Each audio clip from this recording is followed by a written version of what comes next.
Hi everyone. तो आज discuss करेंगे कैंपस एक्टिववेयर को। और कैंपस एक्टिववेयर के ऊपर आपके काफी सारे क्वेश्चंस आए कि स्टॉक जो है काफी ज्यादा नीचे आ गया है, तो स्टॉक को होल्ड करना चाहिए, स्टॉक को सेल करके निकल जाना चाहिए। और मैंने डिटेल में स्टडी करी है इसकी कॉन्फ्रेंस कॉल जो लेटेस्ट हुई है अभी अगस्त मंथ के अंदर, वो प्लस इसके टेक्निकल टारगेट्स भी मैंने देखे हैं। उन सभी चीजों को हम डिटेल में डिस्कस करेंगे, प्लस जो मैनेजमेंट का विजन है और इंडस्ट्री जो है उसको भी स्टडी करेंगे। तो पूरा एक समरी मैं आपको एंड में बताऊंगा स्टॉक की। उससे पहले कंपनी का फाइनेंशियल डिस्कस कर लेते हैं। और एक चीज आप नोट करिए कि वीडियो जो है वो एजुकेशनल पर्पस के लिए है, कोई भी बाय सेल का रिकमेंडेशन नहीं है मेरी तरफ से।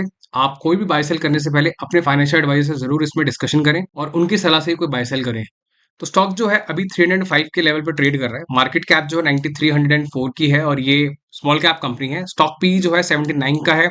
आरओसी 23.1% का अच्छा है। आरओ 23.9% का, ये भी काफी अच्छा है। प्लेज परसेंटेज 0 है और ये अच्छा पॉइंट है। यहाँ पे जो प्रोमोटर्स है उन्होंने कोई भी शेयर अपना गिरवी नहीं रखा हुआ है। डेट टू इक्विटी 0.61 है। यहाँ पे क्लियरली नोट करने वाली बात यह है कि कंपनी पे अच्छी खासी डेट है। 0.61 का इनका डेट टू इक्विटी रेशियो है। और अगर इसके पी को अगर हम और डिस्कस करें तो पी के अंदर आप नोटिस करेंगे ऑल टाइम पी मल्टीपल जो है वो 338 का है इसका। और जब ये आईपीओ लिस्ट हुआ था तभी इसका पी 187 का था। मतलब काफी एक्सपेंसिव ये आईपीओ आया था, जिसके अंदर रिटेल इन्वेस्टर्स को बहुत ज्यादा मौका नहीं मिला था पैसा बनाने का। और अगर आप देखेंगे तो इन्वेस्टर यहाँ पे कहीं पे ट्रैप हो गया है। जिन्होंने भी यहाँ ऊपर बाय किया, काफी लोग इसमें ट्रैप हो गए और फिर ये स्टॉक जो है नीचे आता गया और पी जो है इसका भी गिरता जा रहा है। लगभग जो पी है वो 79 पॉइंट्स पे आ चुका है। तो क्या ये पी सस्ता है? तो मेरे अकॉर्डिंगली देखो, पी जो है नीचे आ गया, इसके कंपैरिजन में पीई सस्ता नहीं है। लेकिन अगर आप इससे कंपेयर करें तो हाँ, पी ऑल टाइम लो पे आ चुका है। और अगर आप इंडस्ट्री पी देखेंगे तो जितने भी टॉप तीन जो प्लेयर हैं, रिलैक्सो फुटवेयर 134 पे है, बाटा 70 पे है और कैंपस एक्टिवेयर का पी 79 है। लेकिन जो बाकी के प्लेयर्स हैं उसका मीडियन पी 34 आता है। तो नेट नेट पी एक्सपेंसिव है, लेकिन पी तभी जस्टिफाई होगा तो कंपनी की अच्छी ग्रोथ होगी। तो इसका प्रॉफिट एंड लॉस अगर आप देखेंगे तो क्वार्टरली अगर आप रिजल्ट देखेंगे तो कंपनी ने बहुत सी परफॉर्मेंस नहीं दी है। लगभग एक स्टैग्नेंट ग्रोथ रही है। ठीक है, 300 के लेवल्स पे कहीं इनका जो मार्क रेवेन्यू है वो कंपनी कर रही है। अभी जून क्वार्टर में कंपनी ने 354 करोड़ का रेवेन्यू किया है और यही अगर आप लास्ट ईयर के जून से कंपेयर करेंगे तो 338 था। तो कंपनी ने यहाँ पे 4-5% की ग्रोथ दिखाई है लगभग। और 4.75% की ग्रोथ होना कोई बहुत अच्छी ग्रोथ नहीं है, पहली बात तो। और दूसरी बात, अगर आप इसको लास्ट क्वार्टर से भी कंपेयर करेंगे तो लगभग फ्लैट ही है। 6 करोड़ ज्यादा रेवेन्यू किया है यहाँ पे कंपनी ने मार्च और जून के अंदर कंपैरिजन में। तो इनका ज्यादा अच्छा जो रेवेन्यू रहता है वो दिसंबर क्वार्टर के अंदर ज्यादा देखने को मिलता है। क्यों? क्योंकि दिसंबर में जो होता है फेस्टिवल सीजन होता है प्लस विंटर होता है। तो फेस्टिवल में तो डिमांड बढ़ती ही बढ़ती है, साथ साथ में विंटर के अंदर जो क्लोज्ड शूज होते हैं ठंड की वजह से उनकी डिमांड बढ़ जाती है और उसमें मार्जिन भी अच्छा होता है। तो इसलिए कंपनी का जो दिसंबर का रिजल्ट होता है वो कंपैरेटिवली बाकी क्वार्टर से अच्छा आता है। इनके मार्जिन्स की अगर आप बात करेंगे तो वो भी 22% से लेकर के 19-16% के बीच में कहीं पे होते हैं। कोई ऐसे फिक्स मार्जिन नहीं है, कंपनी के फ्लक्चुएट करते रहते हैं। और लास्ट 2-3 क्वार्टर्स आपको पता ही है, हाई इंटरेस्ट रेट है प्लस इन्फ्लेशन है, उसकी वजह से मार्जिन इनके डिप भी हुए थे। और अभी 19% है, 3% से मार्जिन बेटर हुआ है इनका। क्यों? क्योंकि एक तो इनको जो रॉ मटेरियल है उसमें बेनिफिट मिला है उसकी परचेजिंग के अंदर। दूसरा इनका प्रोडक्ट मिक्स, जो ये स्पोर्ट्स शूज सेल करते हैं, स्नीकर शूज सेल करते हैं और जो एथलीट वेयर जो ये सेल करते हैं उसके अंदर एक मार्जिन है। तो सभी में डिफरेंट डिफरेंट मार्जिन है, एक उसका बेनिफिट है। और थर्ड है चैनल मिक्स, मतलब आप ऑनलाइन सेल करते हो, ई कॉमर्स पे सेल करते हो, अपने स्टोर में करते हो या फ्रेंचाइजी स्टोर में करते हो, सब में अलग अलग मार्जिन मिलता है कंपनी को। तो उसमें भी एक बेनिफिट कंपनी को मिला है। तो नेट नेट इनके मार्जिन 3% से इंप्रूव हुआ है। प्रॉफिट्स की बात करें तो नेट प्रॉफिट कोई खास नहीं रहा है कंपनी का। 31 करोड़ का इन्होंने इस जून में किया, 31 करोड़ का लास्ट जून में किया था। तो बहुत अच्छी कोई ग्रोथ नहीं है, लेकिन लास्ट क्वार्टर के कंपैरिजन में कंपनी का प्रॉफिट डिसेंट है। ठीक है, तो प्रॉफिट एंड लॉस कोई इनका बिल्कुल बुरा नहीं है, ठीक है। कंपनी की ग्रोथ जो है वो स्टैग्नेंट है, कोई बहुत अच्छी ट्रेजेक्टरी पे नहीं चल रही है। आप अगर इसको एनुअली भी देखेंगे तो इन्होंने लास्ट ईयर 24% की ग्रोथ दिखाई थी पिछले ईयर के कंपैरिजन में। और इस साल की ग्रोथ भी इनकी देखने वालों की कितनी करते हैं। इनकी बैलेंस शीट अगर आप देखेंगे तो कंपनी के रिजर्व्स काफी हेल्दी ग्रो हुए हैं। 275 करोड़ और 400 करोड़ पे है इस साल। इनकी बोरोइंग्स जो है वो भी ग्रो कर रही है। 335 करोड़ पे इनकी बोरोइंग्स है। पिछले ईयर के कंपैरिजन में इनकी बोरिंग्स में इंक्रीज आया है। और बोरिंग्स अगर आप देखेंगे तो लॉन्ग टर्म बोरिंग 26 करोड़ है। इन्होंने पे आउट करी है कुछ लॉन्ग टर्म बोरिंग्स, जो कि अच्छा पॉइंट है यहाँ पर। शॉर्ट टर्म बोरिंग्स इनकी बढ़ गई है और शॉर्ट टर्म बोरिंग्स के अंदर बेसिकली इनके ट्रेड पेएबल्स वगैरह होंगे उसके अंदर। और अगर आप इनके एसेट्स में देखेंगे तो इनके अदर एसेट्स के अंदर आप नोटिस करेंगे इनके पास ट्रेड रिसीवेबल्स हैं लगभग 177 करोड़ की, इन्वेंट्री है 449 करोड़ की। तो समवेयर ये जो बोरिंग्स हैं कंपनी इसको इजीली पे आउट कर देगी इन अपनी शॉर्ट टर्म बोरिंग्स को। तो बैलेंस शीट इनकी ठीक है कंपनी की। और इनके अगर आप इन्वेस्टर्स पोर्टफोलियो की बात करेंगे तो ये अच्छा है काफी, क्योंकि इसमें 73.94 लगभग 74% की जो स्टेक है वो प्रोमोटर्स के पास है। एफआईआईडीआई की कन्विक्शन जो है, क्यूआईबी इन्वेस्टर्स होते हैं उनकी 18% के आसपास है।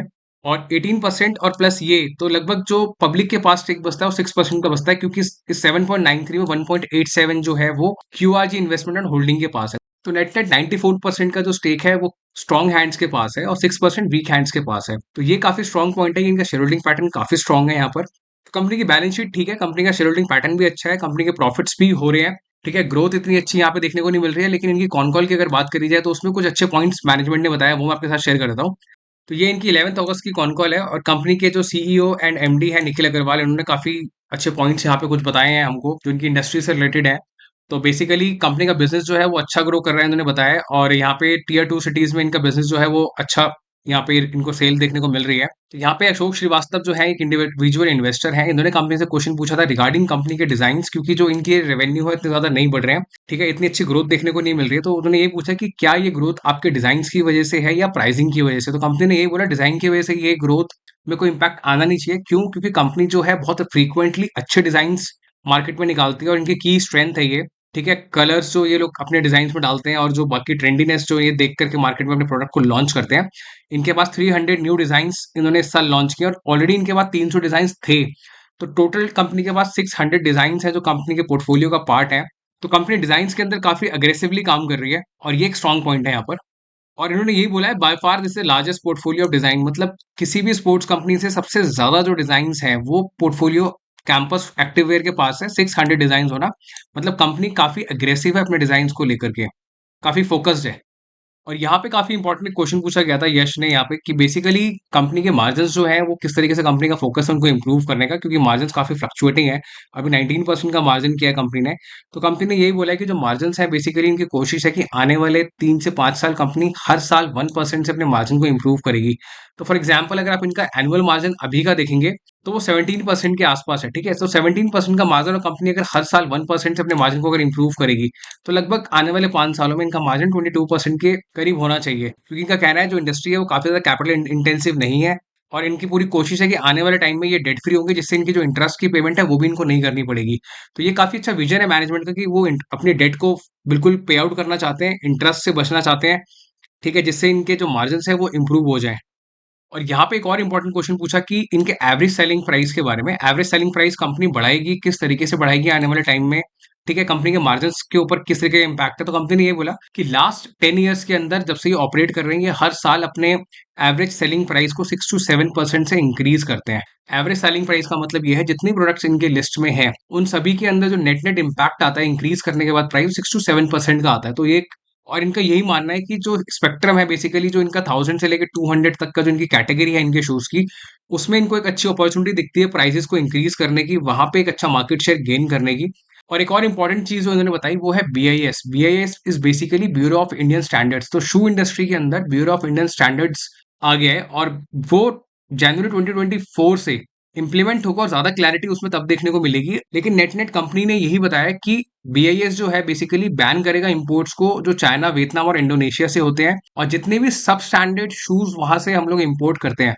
और इंडियन मार्केट के अंदर आपको पता है काफी बड़ा अनऑर्गेनाइज सेक्टर है जो काम करता है। ठीक है, अनऑर्गेनाइज सेक्टर का मतलब हो गया वो लोग जो बेसिकली इंपोर्ट करते हैं और शूज को ग्रे मार्केट में सेल करते हैं बेसिकली। और आपने देखा होगा जो बाजार लगते हैं उनमें लोग सेल करते हैं, काफी सारी कॉपीज आती हैं ब्रांडेड शूज की, वो काफी ज्यादा उनका एक बड़ा मार्केट है। तो उसके ऊपर गवर्नमेंट कहीं ना कहीं एक सख्ती करेगी। ठीक है, ताकि वो चीप क्वालिटी का प्रोडक्ट मार्केट में ना आए। क्योंकि जिस तरीके से टॉय इंडस्ट्री के ऊपर गवर्नमेंट ने रेगुलेशन लगाई है उसी तरीके से शू इंडस्ट्री के ऊपर भी गवर्नमेंट का पूरा फोकस है। क्योंकि आप लोगों को पता है गवर्नमेंट अभी आत्मनिर्भर भारत पे काफी काम कर रही है ताकि जितनी भी प्रोडक्शन हो वो इंडिया के अंदर हो और इंडियन प्रोडक्शन होने के बाद ही प्रोडक्ट इंडिया में सेल हो। तो गवर्नमेंट का यही फोकस है कि इंडिया की GDP इंक्रीज करने के लिए इंडिया की प्रोडक्शन आपको इंक्रीज करनी पड़ेगी, तभी उसको ग्रॉस डोमेस्टिक प्रोडक्ट कहते हैं। तो प्रोडक्ट अगर यहाँ पे डेवलप ज्यादा होगा, यहाँ पे ज्यादा प्रोडक्शन ज्यादा होगी, तभी वो बेनिफिट इंडिया को मिलेगा। तो गवर्नमेंट का फोकस यही है। और अगर वो चीज हो जाती है, वो प्रोडक्ट बैन हो जाते हैं कुछ कुछ जो खराब है, ठीक है, तो उससे डेफिनेटली जो कैंपस फुटवेयर है और जो बाकी के प्लेयर्स हैं उनको काफी बेनिफिट मिलेगा इस इंडस्ट्री के अंदर। तो ये बेसिकली टेलविंड है और इसके ऊपर न्यूज भी है, ये आप आर्टिकल पूरा पढ़ सकते हैं। Mandatory footwear quality standards to come into July 1। और काफी इंपॉर्टेंट क्वेश्चन जो कंपनी से यहाँ पे पूछा गया है रिगार्डिंग दी मार्केट शेयर, तो मैनेजमेंट ने इस पे यही आंसर किया कि अभी जो है मार्केट में काफी स्लो डाउन रहा, मैक्रो स्लो डाउन रहा। ठीक है, जिसकी वजह से फुटवेयर इंडस्ट्री पे भी इम्पैक्ट था। लेकिन आने वाले दिनों में कंपनी का अच्छी डिमांड की उम्मीद कर रही है, क्योंकि फेस्टिवल सीजन आने वाला है। प्लस कंपनी की जो कैपेसिटी है वो काफी ह्यूज है, 35 मिलियन पेयर्स की कैपेसिटी है इनकी, जो कि काफी बढ़िया। प्लस इनका जो जो चैनल है, जो इनकी एक इकोसिस्टम जो उन्होंने डेवलप किया हुआ है ऑनलाइन और ऑफलाइन सेल करने का, वो भी काफी स्ट्रांग है। तो कंपनी को पता है कि अगर आगे जाकर के डिमांड बढ़ेगी भी, जिस तरीके से टेलविंड आएगा, आपको मैंने बताया बीआईएस अगर हो गया, ब्यूरो ऑफ इंडियन स्टैंडर्ड्स, तो उसमें कंपनी को केपेक्स करने की जरूरत नहीं पड़ेगी, क्योंकि इनकी कैपेसिटी ऑलरेडी काफी ज्यादा है प्रोडक्शन करने की। तो उस प्रोडक्शन के बेसिस पे कंपनी आने वाली डिमांड को इजीली कैटर कर लेगी, और वो उनको काफी ज्यादा बेनिफिट करेगा, क्योंकि ये एकदम इनको एकदम ऑपरेटिंग लेवरेज मिलेगा। ऑपरेटिंग लेवरेज का मतलब होता है जो एग्जिस्टिंग कैपेसिटी है, एग्जिस्टिंग कैपेसिटी को फुल यूज करना, तो वो एक बेनिफिट है। तो ये एक स्ट्रॉन्ग पॉइंट आपको यहाँ पे नोट करना चाहिए। और कंपनी ने जो है स्नीकर रेंज भी इंट्रोड्यूस करी है, जिसके लिए कंपनी काफी एक्साइटेड है, और काफी अच्छे मार्जिन भी है उसके अंदर, तो उन्होंने यहाँ पे बताया। और यहाँ पे मैनेजमेंट से काफी इंपॉर्टेंट क्वेश्चन पूछा गया कि जो प्रमोटर्स हैं, क्या उनका कोई और बिजनेस भी है अदर देन, कोई सॉफ्टवेयर बिजनेस उनका चलता होगा उसके अदर देन। तो उन्होंने ये बताया, the promoter family is completely vested into only this business. जो प्रमोटर की पूरी फैमिली है, वो कैंपस एक्टिववेयर के बिजनेस पे फोकस्ड है, और इसी बिजनेस पे वो काम कर रही है, कोई और बिजनेस उनका नहीं है। तो ये एक स्ट्रॉन्ग पॉइंट है मैनेजमेंट की तरफ से कि दे आर कंप्लीटली फोकस्ड, तभी वो लोग इतने ज्यादा डिजाइन मार्केट में लॉन्च करते हैं। 300 डिजाइन उन्होंने लॉन्च करे, 300 ऑलरेडी थे उनके पास, कैपेसिटी काफी ज्यादा है इनकी प्रोडक्शन की। तो ये काफी अग्रेसिवली अपने प्रोडक्ट को लेकर के, तो ये अपनी ब्रांडिंग और अपनी कंपनी को लेकर काफी अग्रेसिव है, काफी फोकस्ड है। तो नेट नेट यही है पूरी कॉन कॉल। और अब बात करते हैं इनके टेक्निकल्स की। अगर टेक्निकल्स पे आप नजर डालेंगे कंपनी के, तो आप नोटिस करेंगे कि जो इनका आईपीओ आया था वो काफी एक्सपेंसिव रेट पे आया, क्योंकि तभी इसका पी रेशियो काफी ज्यादा था, और लगभग 300 400 के लेवल पे इसने एक टच किया, फिर वहां से इसमें सेलिंग आई। फिर उसके बाद दोबारा से इसमें अच्छा अप मूव देखा गया, जो इसने हाई बनाया वो 634 के आसपास बनाया, और वहां से फिर इसमें लोअर लोज लगते जा रहे हैं। आप देख रहे हो ये लोअर लोज, और अभी भी प्राइस जो है कहीं ना कहीं डाउन ट्रेंड में है। अभी प्राइस यहाँ पे कहीं सेटल नहीं हुआ है। ठीक है, मैं यहाँ पे कह नहीं सकता कि ये बॉटम आउट हो चुका है, अभी बॉटम आउट होता हुआ दिखता नहीं है, क्योंकि बार बार ये थोड़ा सा ऊपर जाता है फिर नीचे आता है। तो पॉसिबिलिटी हो सकती है कि ये यहाँ से भी नीचे आए। ठीक है, चांसेस कम लगते हैं, क्योंकि अभी मार्केट में बुल रन के सेंटीमेंट्स हैं, और अभी भी आप देखोगे तो उसमें 3.5% की तेजी देखने को मिली है कल के सेशन में। तो हो सकता है यहाँ से ये ऊपर की तरफ जाता हुआ आपको नजर आए, और पॉसिबिलिटी ये भी हो सकती है कि स्टॉक प्राइस नीचे आ जाए। ठीक है, तो ये तो हम अनुमान नहीं लगा सकते कि प्राइस ऊपर जाएगा या नीचे जाएगा, क्योंकि अभी बॉटम आउट नहीं हुआ है। अब बात करते हैं कि यहाँ पे स्टॉक को बाय करना चाहिए नहीं करना चाहिए। देखो, पहली चीज, आप पहले कंपनी के बिजनेस को समझो। अगर आपको कन्विक्शन आती है ना कंपनी के बिजनेस में, तभी आप इसमें कोई बाय सेल का डिसीजन बनाओ। अगर आपको लगता है कि आने वाले टाइम में कंपनी का जो बिजनेस है वो ग्रो करेगा, तभी स्टॉक प्राइस ग्रो करेगा। नो डाउट, टेक्निकली अगर आप देखोगे तो इसमें 120% की अपसाइड नजर आती है। ठीक है, अगर आप इस भाव पे भी खरीदोगे तो लगभग लगभग कहीं ना कहीं 108%, ठीक है, थोड़ा और नीचे आपको मिल जाए तो 120% तक ये आपको मूव देगा, 100% ऊपर तक। लेकिन क्या आपको 100% के लिए स्टॉक को बाय करना है, या आपको लॉन्ग टर्म के लिए बाय करना है, जिससे कि ये एक आपको अच्छे और रिटर्न्स दे 3 साल 5 साल में? क्योंकि अभी बुल रन के सेंटिमेंट्स है, तो अगर स्टॉक प्राइस ऊपर जाएगा तो कहीं ना कहीं यहाँ से देखो, ये अगर ये जैसे जैसे करके अपने रेजिस्टेंस को ब्रेक करेगा, ऊपर की तरफ निकलेगा। ठीक है, तो टेलविंड्स की बात करें, अगर इनके बीआईएस अगर कंपनी के फेवर में आता है, ठीक है, अगर चाइना, वियतनाम और इंडोनेशिया के जो इंपोर्ट्स हैं, गवर्नमेंट ने वो बैन कर दिया, गवर्नमेंट ने वो कम कर दिया, तो डेफिनेटली इनकी मार्केट बढ़ेगी। और ऐसा भी होगा कि और नए प्लेयर्स भी आएंगे ऑर्गेनाइज सेक्टर के अंदर, जो इनको कंपटीशन देंगे। क्योंकि ऐसे तो है नहीं, जब मार्केट ग्रो करेगा तो लोग और नए बिजनेसमैन नहीं आएंगे, और लोगों के पास भी, जिनके पास बहुत ज्यादा पैसा है, जिनके और ज्यादा बिजनेस चलते हैं, या जिनके पास ऑलरेडी शूज की फैक्ट्री है, वो लोग भी इस सेक्टर के अंदर एड ऑन करेंगे अपने प्रोडक्ट को। पहली बात। दूसरी बात, ई कॉमर्स पे आप देखते हो बहुत सारे ब्रांड्स हैं, वो भी बहुत सारे कंपटीशन इनको दे रहे हैं। तो कॉम्पिटेटिव मार्केट है बहुत ज्यादा, पहली बात। दूसरी बात, जो स्टॉक का पी है वो काफी ज्यादा है, और उसको देखते हुए मुझे लगता है स्टॉक में कोई बहुत ज्यादा चमत्कार होता हुआ मुझे दिखता नहीं है। ठीक है, क्योंकि अभी इनकी ग्रोथ कोई खास नहीं है, और पी ऑलरेडी बहुत ज्यादा है। ठीक है, यहाँ से अगर स्टॉक को डबल होना है तो कंपनी को अच्छी ग्रोथ दिखानी पड़ेगी। तो अगर आपका विजन लॉन्ग टर्म का है, तभी आप इसमें आओ। आपको स्टॉक में कन्विक्शन है, तभी आप स्टॉक को बाय करो। नो डाउट, मैनेजमेंट काफी स्ट्रांग है, मैनेजमेंट का क्लियर विजन है, डेट को कम करना है उनको। ठीक है, अपने प्रोडक्ट को वो लोग मार्केटिंग करने में काफी पैसा खर्च करते हैं, ब्रांडिंग काफी कर रहे हैं, काफी फोकस्ड है कंपनी को लेकर के, उनकी प्रोडक्शन कैपेसिटी काफी ज्यादा है, अपने स्टोर्स को इंक्रीज कर रहे हैं, वो फ्रेंचाइजीज को इंक्रीज कर रहे हैं। तो वो सबको देखते हुए कंपनी ग्रो तो करेगी, लेकिन उसके लिए आपको स्टॉक को लॉन्ग टर्म के लिए होल्ड करना पड़ेगा। अगर आपका शॉर्ट टर्म का व्यू है तो आप स्टॉक में एंट्री ना लें। क्यों? क्योंकि ये नीचे भी आ सकता है प्राइस। देखो, मैं आपको कोई बाय सेल का रिकमेंडेशन तो दे नहीं रहा हूँ, लेकिन मैं आपको अपना व्यू पॉइंट बता रहा हूँ कि अगर आप शॉर्ट टर्म में लेंगे, हो सकता है स्टॉक प्राइस नीचे आएगा तो आप ब्लॉक हो जाएंगे। अगर आप लॉन्ग टर्म का व्यू लेके चलेंगे, आप सोचते हो कि कोई बात नहीं, थोड़ा नीचे जाएगा, लेकिन स्टॉक प्राइस कहीं ना कहीं देखो कंपनी अच्छा परफॉर्म करेगी।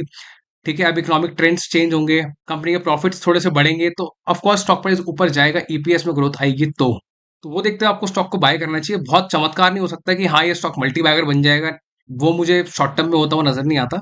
कंपनी अगर काफी फैंटास्टिक ग्रोथ दिखा दे, प्रॉफिट्स काफ़ी अच्छे हो जाएँ इनके, ठीक है? इनके मार्जिन्स भी इंप्रूव हो जाएँ, साथ-साथ इनकी ये रेवेन्यू बढ़ने लगे, तो डेफिनिटली स्टॉक अच्छे से ग्रो करेगा। तो अगर आपको लॉन्ग टर्म का विज़न है, तभी आप कंपनी के अंदर एंटर हो। शॉर्ट टर्म के विज़न के साथ इसमें एंटर ना हो, क्योंकि शॉर्ट टर्म में मुझे काफ़ी ज़्यादा इसके अंदर चैलेंजेस नज़र आते हैं। नो डाउट कंपनी अच्छी है, मैनेजमेंट अच्छा है, कंपनी का प्रोडक्ट भी अच्छा है, लेकिन कॉम्पिटिशन बहुत ज़्यादा है मार्केट में।